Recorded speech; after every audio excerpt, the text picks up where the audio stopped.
तकदीर दी आपने बाबा हमें, कितने हंसी तकदीर दी। जिंदगी जीने की हमको एक नई तकदीर दी आपने बाबा हमें।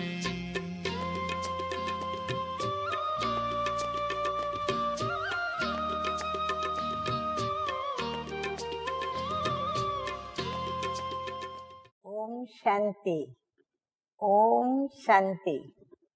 आज की तारीख है 22/12/12 और आज की ज्ञान मुरली का हेडिंग है मीठे मीठे प्राण प्यारे बाप दादा कहते हैं, मीठे बच्चे, बाप भले यहाँ तुम्हारे सन्मुख है, लेकिन याद तुम्हें शांति धाम घर में करना है। तुम्हारा बुद्धि योग सदा ऊपर लटकता रहे। बड़ी राज की बात बाबा ने बताई है। अगर हम यहाँ बाबा को याद करना चाहते हैं या करते हैं तो हमें ब्रह्मा बाबा की याद आएगी और ब्रह्मा बाबा के साथ शिव बाबा की याद। लेकिन शिव बाबा कहते हैं कि मुझ विदेही बाप को याद करो।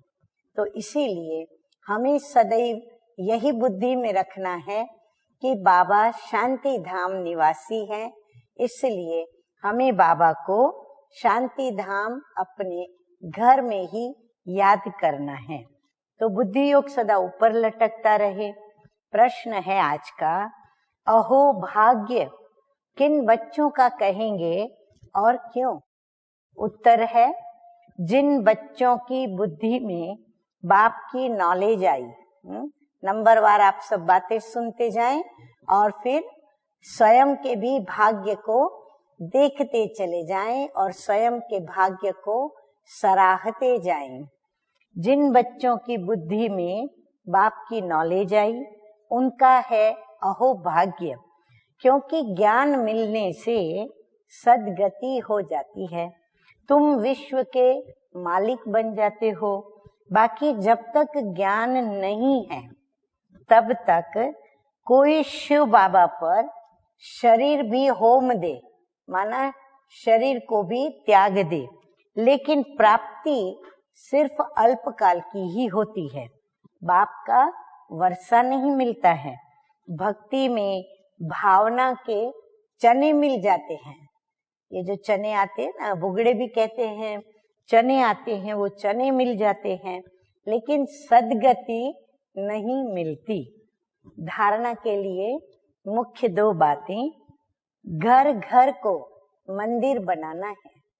हाँ, हम प्रत्येक बाबा के जो बच्चे हैं, जो भी गर्भगृहस्थ में रहने वाले हैं या गर्भगृहस्थ में रहने वाले नहीं हैं, और जो समर्पित हैं, जो भी बाबा के ब्राह्मण बच्चे हैं, उन्हों को लक्ष्य क्या रखना है कि हमें प्रत्येक घर को क्या बनाना है, मंदिर बनाना है। और मंदिर में कौन रहते हैं? देवी और देवताएं।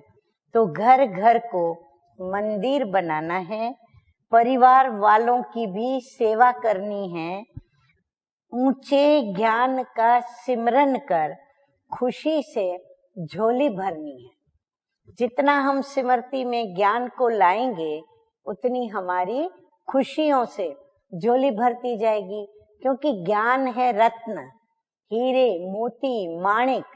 तो जितना खजाना हमारे पास ज्यादा होगा, जितनी हम ज्ञान रत्नों की संपत्ति अधिक अपने पास जुटाते जाएंगे, नेचुरली खुशी तो बढ़नी ही है। नंबर 2 है, किसी भी देहधारी को याद नहीं करना है। हाँ, बाबा कहते सिर्फ मुझ विदेही को ही याद करो। अपना बुद्धि योग ऊपर लटकाना है।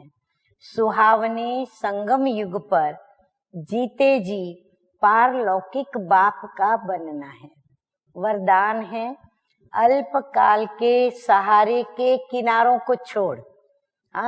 हमारे जीवन के अंदर कई देहधारी व्यक्तियां, स्नेही, संबंधी, मित्र और फिर लौकिक परिवार वाले, तो वो हमारे कई उनमें से कोई सहारा होता है और हम ऐसे कईयों को अपना जीवन का सहारा मानते हैं, मान करके विश्वास रखकर चलते हैं उनके सहारे पर।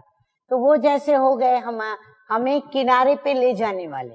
तो बाबा कहते हैं नहीं, तुम बच्चों का सहारा भी बाबा, आधार भी बाबा, किनारे पे ले जाने वाला खिवैया भी बाबा।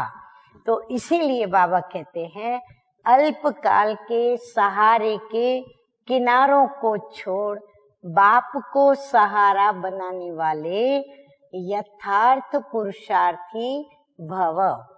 अल्पकाल के आधारों का सहारा जिसको किनारा बनाकर रखा है, ये अल्पकाल के सहारे के किनारे अभी छोड़ दो। जब तक ये किनारे हैं तो सदा बाप का सहारा अनुभव नहीं हो सकता और बाप का सहारा नहीं है। इसलिए हद के किनारों को सहारा बना लेते हो। बाप दिल में बैठा हुआ नहीं है, इसलिए क्या होता है, हद के किनारों को सहारा बना बैठे हैं। अल्पकाल की बातें धोखेबाज है, इसलिए समय की तीव्र गति को देख अब इन किनारों से तीव्र उड़ान कर सेकंड में उसे क्रॉस करो, तब कहेंगे यथार्थ पुरुषार्थी। तो जिनको तीव्र पुरुषार्थ करना है उनके लिए बाबा ने लक्ष्य बता दिया।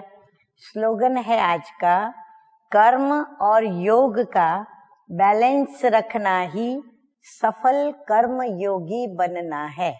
अच्छा, मीठे मीठे सिके लधे बच्चों प्रति माता पिता बाप दादा का याद प्यार और गुड मॉर्निंग।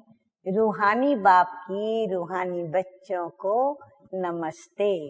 हम रूहानी बच्चों का रूहानी बाप दादा को याद प्यार, गुड मॉर्निंग और नमस्ते नमस्ते। ओम शांति, ओम शांति।